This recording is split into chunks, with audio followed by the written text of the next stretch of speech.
Authorities identified UVA student and former football player Christopher Darnell Jones Jr. as the suspect in this case, appearing, as you just said, inside an Albemarle County courthouse today, virtually via video chat from the jail where he's being held. Now, he was very matter of fact as he spoke and didn't seem to show any emotion as the prosecutor revealed horrific new details about what happened Sunday night. This is the stack of charges of previous animal care and cruelty, all tied to the man authorities believe is responsible. Now, we're not releasing his name just yet because he has not been formally charged in this case. But residents who say they've observed concerning behavior at this property behind me for years now are left wondering why this took so long. You can actually see the bulk of those police cruisers behind me here, just over my shoulder, really focused on this group of homes on Timsbury Circle. But what you're seeing now, and quite frankly, not all of those lights are on at this point, but it is still just a fraction of the response that we saw earlier. If you take a look at this door behind me here, you can actually see a notice on the door which says this branch is closed due to electrical problems. However, if you take a look up at the light here outside the front door, it's clearly on. A spokesperson telling me the actual reason for the branch's temporary shutdown is because of a carbon monoxide leak. The more we learn, the more questions we have. Tonight, hiring documents from Edwards' time with state police revealing he did disclose having gone to a mental health facility in 2016. So, did this trigger further investigation? And if not, should it have? I'm told the goal is actually to lower taxes for homeowners, or at least keep them from going up, with the new businesses and hotels that are built here set to get a portion of what they bring into the county back. Now, as we've been reporting, this site is set to feature the country's largest surf park. Difficult to think about on a day like today, but still at this point, we don't have a timeline for when we'll see that in operation. The major question here, is it legal for landlords to raise rent by tens, even hundreds of dollars in a month? Well, the short answer is yes. As long as it's private housing and there's nothing in the lease specifically against that, landlords in and around Richmond can hike prices up, something legal experts telling me is making a big problem in Richmond even worse. I did speak one-on-one with Police Chief Gerald Smith, and I asked him about the tipster at the heart of this investigation, which again prompted law enforcement officials to investigate an anonymous tip, and how police came to identify Dogwood Dell as the location for this alleged mass shooting plot. Now, the video that you're taking a look at on your screen here shows a rare look at the suspects inside a Richmond courtroom during their last court appearance before those charges were escalated to the federal level. Neither suspect has been charged with a crime specifically related to a mass shooting at this time. Listen in, here is a piece of my interview with Chief Smith asking about probable cause for those arrests. Authorities responded, there were weapons in the home, and we know that both of these now suspects were there, and only one of them was taken into custody. So why one but not the other? That's getting into the specifics of the investigation, and that's one of the reasons why we're talking now, is to make sure that we could put the focus on what needs to be focused on, which is, I think it's misplaced focus, and it's caused this controversy and all these questions, and we are now ignoring the fact that we've prevented a mass shooting. We prevented people from dying. We've prevented people from being shot. We've prevented officers from having to go door to door to do death notifications. And there is a lot of Monday morning quarterbacking taking place and criticism. And, that's my job as the chief of police. I take those hits, I take those criticisms. I'm a big boy, I can take it. I just get frustrated, and I think it's rightly so, when we overlooked that this was a win for the city of Richmond. We won the game, and that our officers who actually went out and did great work, and actually when they didn't have PC and didn't lock up somebody falsely, that they still surveilled that person until the PC developed for them to do so. I think it's a great win for the city of Richmond. Yeah, I don't think anyone doubts that this particular instance was. I think the concern is also that same weekend there was still a mass shooting. 6 people were still shot on 4th of July, and no doubt it could have been bigger with this other incident, perhaps at the Dell. But I suppose, what is the update on that investigation, first of all, and was there some strategy here to say, let's focus on this mass shooting that we prevented and not the one that unfortunately did happen? The one that did happen, it was different circumstances. But let's be honest, that one, there was not a plot or something that was pre-planned that we see in our investigations. That was something that kind of developed, and we are still asking for the public's help in that.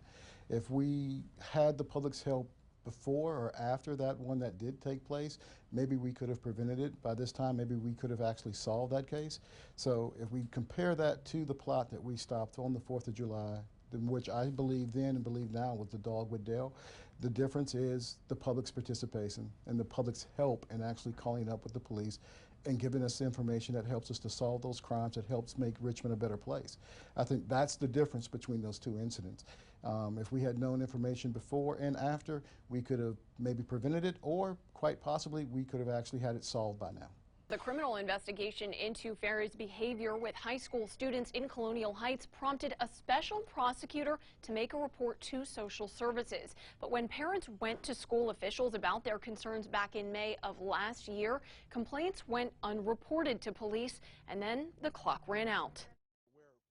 Mounting accusations against former Colonial Heights Police Chief Jeff Ferris. Attorneys even saying there is evidence he committed a crime. So why isn't he facing any charges? Because of Virginia's statute of limitations, they cannot go forward. 8 News legal analyst Russ Stone says it comes down to timing, and that's what letters to and from Colonial Heights officials confirm. Because of the delay in reporting these matters to law enforcement for a criminal investigation, we are beyond the statute of limitations. It doesn't mean that something didn't happen. It just means that the law prevents them from actually pursuing it right now. Officials say it started sometime in early 2021. Accusations against Ferris in his capacity as the girls' softball coach at Colonial Heights High School reported to the principal and athletic director. A coach in some respect at the high school who also voiced some concerns. Colonial Heights City Attorney Hugh Chip Fisher telling 8 News those accusations included that of inappropriate touching, text messages, and exchanges on social media. Special prosecutor on the case, Bethany Harrison, says school officials were made aware of complaints of inappropriate conduct by May of 2021.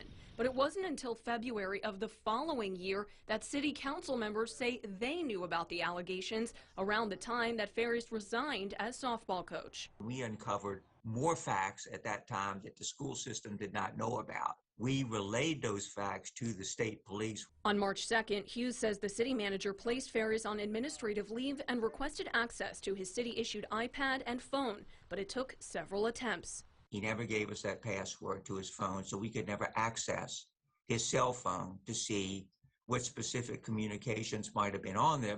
The captain and acting chief Ruxer picked up the iPad, which was on the porch of the chief's residence, and determined that the iPad had been wiped and put on factory settings. The next day, March 3rd, a state police spokesperson says they were asked to launch their investigation. By the end of that month, then Police Chief Ferris submitted his resignation letter to city officials, stepping down as Colonial Heights' top cop.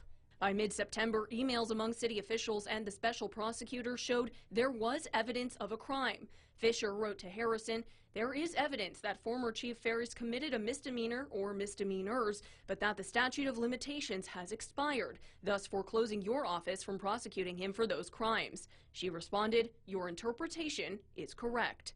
By October 4th, the Virginia Department of Criminal Justice Services decertified Ferris, pending appeal. That decertification comes about as a result of the fact that the Department of Criminal Justice Services has concluded that his resignation was related to these accusations.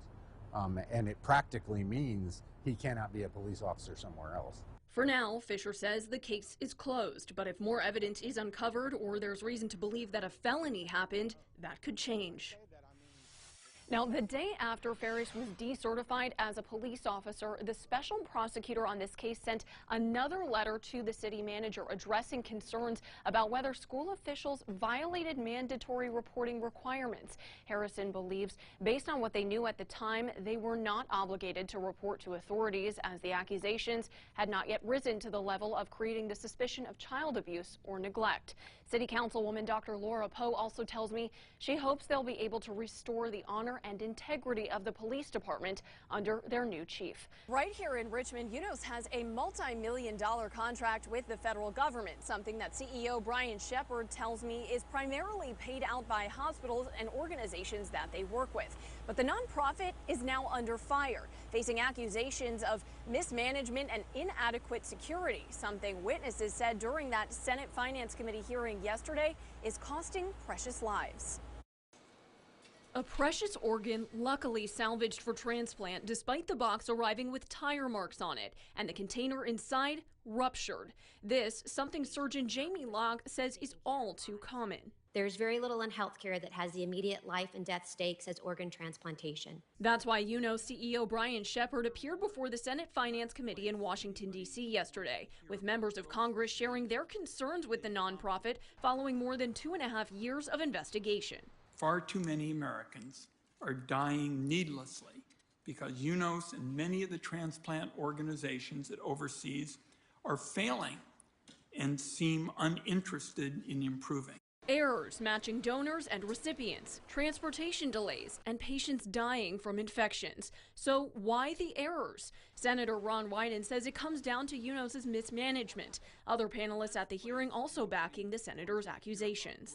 While anyone can track their Amazon or FedEx package, there is currently no consistent way of tracking these life-saving organs. DonorNet is outdated, difficult to use, and often slow to function when every minute counts. But speaking one-on-one with 8 News today, Shepard disagrees. The USDS report says, for example, that we don't use the cloud, when in fact we do. They said that we don't use electronic data transfer, when in fact we do. Wyden says their investigation is ongoing, but Shepard says they will continue to work with organizations throughout the country that help transfer organs to patients in need to make sure that organs will not go to waste. There's certainly lots of opportunities for all of us to improve the donation and transplant system, and that's what UNOS's mission is and what we do every day. Now, during the hearing, witnesses called on Congress to separate UNOS's overarching functions. But Shepard, who's actually stepping down as CEO next month when his contract is up, says that the U.S. government has a role in this too, and that enforcement is their job.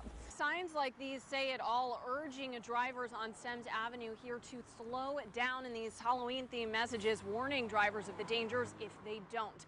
Now, the speed limit is just 30 miles an hour here, but neighbors tell me they see cars getting up to 70, even 80 miles an hour, leaving concerns about the safety of this residential area. Community members sharing their concerns during tonight's packed school board meeting agenda, specifically safety concerns and fears about losing teachers in the wake of multiple shootings in Richmond in recent days. First of all, lots of confusion at the Henrico courthouse earlier today, and it stems from dozens of renters from this property behind me standing up for what they say were wrongful evictions. Now, in total, this is impacting about a quarter of the units here at the Point at River City apartment complex, many of them waiting on rent relief payments just to go through.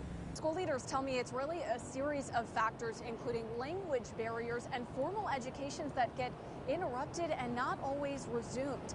Just in our area, some of these Latino graduation rates are among the lowest in the state. I asked what's being done to fix that. The key challenge Edwards tells me the department is facing is how to cut down on crime while still being short-staffed. Now, part of that is doubling down on recruiting efforts, he says, but the acting chief also tells me the department needs to make the most of what they have through community engagement and more efficient policing. We can have all the strategies we want, but the first thing that I'm concerned about is the morale of the officers. From acting major to acting chief within a matter of days. Rick Edwards, a 23-year veteran of the Richmond Police Department, has been the city's top cop since former Chief Gerald Smith resigned in October. We need more people. Obviously, we're authorized for 755 officers. Right now, today, we have 606 sworn officers. I'm personally calling officers who are wearing green and wearing gray, trying to get them back into the blue, and we're seeing some success with that. Edwards chose to meet at the intersection of Hull Street and Warwick Roads on the city's south side, the location of multiple armed robberies and pedestrian fatalities over the years. He says it's one of Richmond's gun violence hotspots, where there'll be increasing police presence and the use of technology like surveillance cameras and license plate readers. You have to be looking at these recruits, these applicants, through a microscope as well. So how do you continue to hold that priority while still staffing the department as fully as it needs to be staffed to achieve all the goals that you've laid out? Sometimes it's a good officer who has a bad day, and we can work with that. But sometimes it's a person that doesn't deserve to wear this badge. And when we discover that, I want the community to know that we're going to hold those officers accountable and make sure that they don't get to wear this badge. So I would rather be short than have a bunch of officers that don't deserve to police our city. Now, I also asked whether Edwards plans to throw his hat in the ring for the permanent position of Richmond's top cop. He says it's been an honor to serve thus far and that he would consider taking the role. But he tells me he'll make that final decision once the position is posted. Now, I reached out to the city to find out exactly when that will be, and I'm still waiting to hear back. For now, live in the Digital Center, Olivia Jaquith, 8 News.